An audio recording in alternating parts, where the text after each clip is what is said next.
All right, welcome back everyone. This is the first video of Unit 4 of AP Calculus. We're going to be looking at stuff from Section 1 of Unit 4 in AP Calculus, which is all about applications of derivatives. Up to this point, we've spent a great deal of time looking at the mechanics behind how we calculate derivatives and not a ton on their applications. And so this whole unit is going to be based around applications of the derivative. In this particular section, we're going to focus on the meaning of the derivative in context. When we find the derivative, what does it mean? And so that's going to be our entire focus in this particular video for this section. So a couple of things we want to talk about before we get into interpretation. It's very important for us to be able to figure out what the units are for derivatives when we're talking about them in context.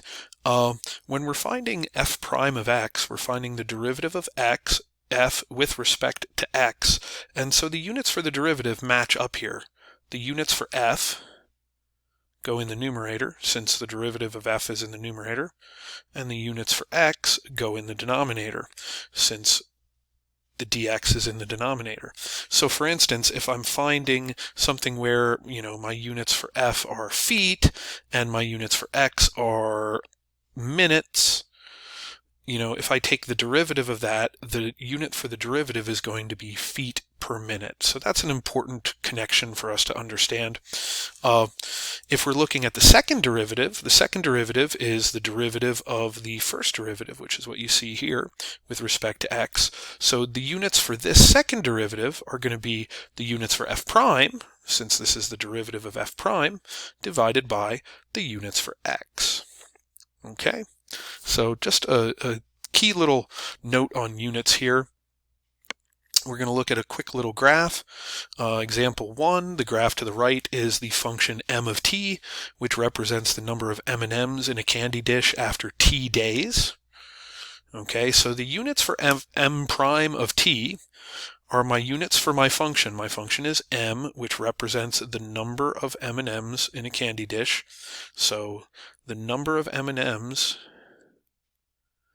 is going to be the numerator of our unit, and that would be divided by my unit for time, which is days. So M&Ms per day, or I could write, M&Ms per day. I could write it out the long way. What are the units for m double prime?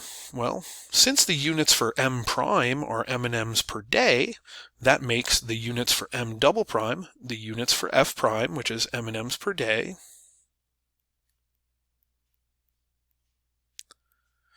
divided by the units for x, which is days. Or again, we could write it out the long way. This is M&Ms per day as units for the second derivative of our function m here. Let's see what I say next. In recent years, the AP exam has had more and more examples of questions requiring you to interpret the meaning of derivatives that are found in calculations. Like they might ask you to find the value of a derivative somewhere, and then they'll ask you to interpret its meaning in the context of the problem. In order to answer these questions, we have to provide 4 pieces of information in this explanation of what the derivative means. The context of the function.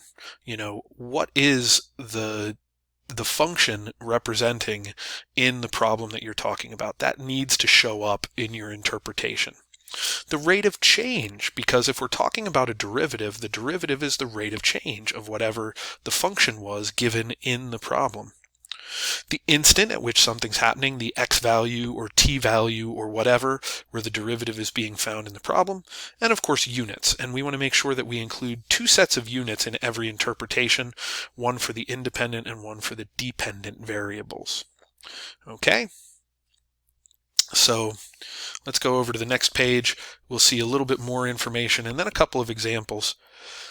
I watched the AP Daily video for this section when I was, starting to write this section, and I really liked what they did in that video, which was, using this particular template to kind of help you to write interpretations of your derivatives. At x equals blank, whatever the time or value is, and whatever the units are that go with it. The blank, which is the context of the function from the problem, is increasing or decreasing, depending on whether the derivative is positive or negative, at a rate of fill in the blank, however many units that is changing. So that's a really nice template for us to use, and I'm going to use it as I come up with my interpretations in each of these example problems. We're going to start with the first example, which is from free response question number 4 from the 2018 AP Calculus AB exam. We've got a table of data here, and we're told the height of a tree at time t is given by a twice differentiable function h, where h of t is measured in meters and t is measured in years. Selected values of h of t are given in the table above, and our task for this particular prompt is to use the data in the table to estimate h prime of 6, and then using correct units we're supposed to interpret the meaning of h prime of 6 in the context of the problem. Okay, so first I'm going to calculate h prime of 6, and since we're dealing with a table of data, in order to approximate the instantaneous rate of change, which is what my derivative is, my only choice really is to use the average rate of change for an appropriate interval. Since we're trying to find the derivative at 6 falls directly between 5 and 7, so I'm going to use these 2 points in my table here for the calculations to determine my approximation for h prime of 6. So I'm just going to go ahead and set up a slope between those 2 points, and that gives me 5 over 2. Now units for this is my derivative, so my units are going to be my units for h, since this is dh dt, my units for h, which is meters, per my units for time, so meters per year. All right, now let's set up our interpretation and refer back to this template that we've got here to write this. Okay, so we're going to start at, and instead of x, we're going to use t, since t is our independent variable here. At t equals, my t value is 6, t equals 6, and my units for time are years. So I've identified the time that we're finding the derivative and the appropriate units there. Okay, comma. Now what's the context of the function? Well, we're told that h of t is a function that measures the height of a tree. Okay, so that's going to say, we're going to say that's the context. The height of the tree is, and this value is positive, so we're going to say increasing at a rate of 5/2, and now I need units for this, and that's going to be meters per year, 5/2 meters per year. And there we go. There's my interpretation of this. So that template works really nicely for us to set this up. We made sure that we talked about it as a rate of change. We have the context of it. We have the instant at time 6, and we have units for both independent and dependent variables, years and meters per year. So we've got everything that we want in that interpretation of the derivative here. Let's go ahead and do our other example. This is from free response question number 2 from the 2017 AP Calc exam, the much beleaguered banana problem. It was very famous in the AP Calculus memes after the test that year. So here's our problem. When a certain grocery store opens, it has 50 pounds of bananas on a display table. Customers remove bananas from the display table at a rate modeled by f of t equals 10 plus 0.8 t times the sine of t cubed over 100 for 0 is less than t is less than or equal to 12, where f of t is measured in pounds per hour and t is the number of hours after the store opened. What happened here? Oh, I guess I got all the information that I need. Find f prime of 7. Using correct units, explain the meaning of f prime of 7 in the context of the problem. Okay, that's enough. That's all I need.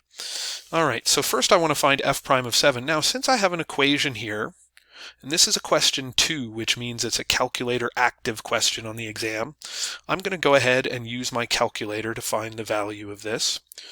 Actually, I'm going to use my other calculator. Use my TI-89 for this.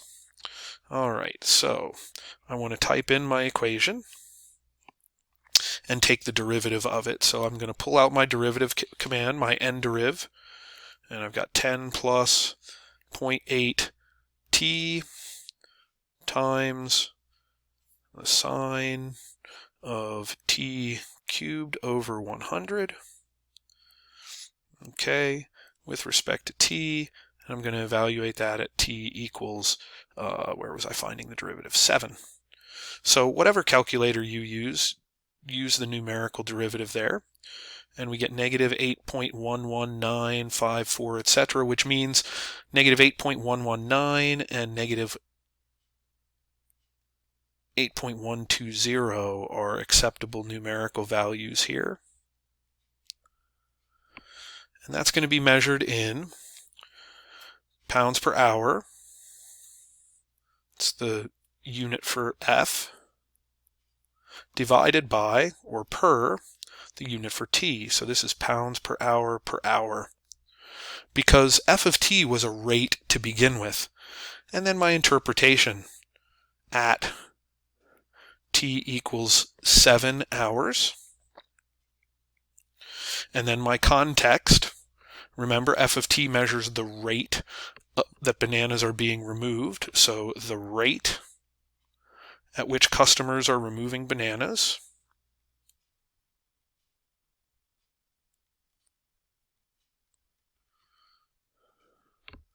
Bananas from the display table. There's my context.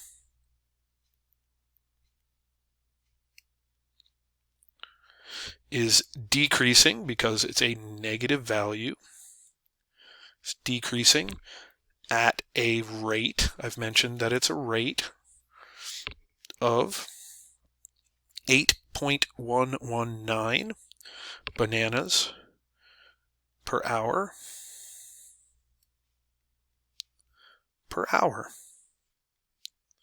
And I mean, we could also have written it another way. You know, we could have written it, maybe we could have, instead of using decreasing, we could say changing at a rate of negative 8.119.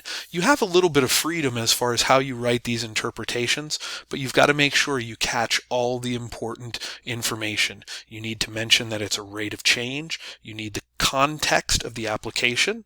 You need the instant at which it happens, in this case 7 hours, and you need units for both variables, hours and bananas per hour per hour.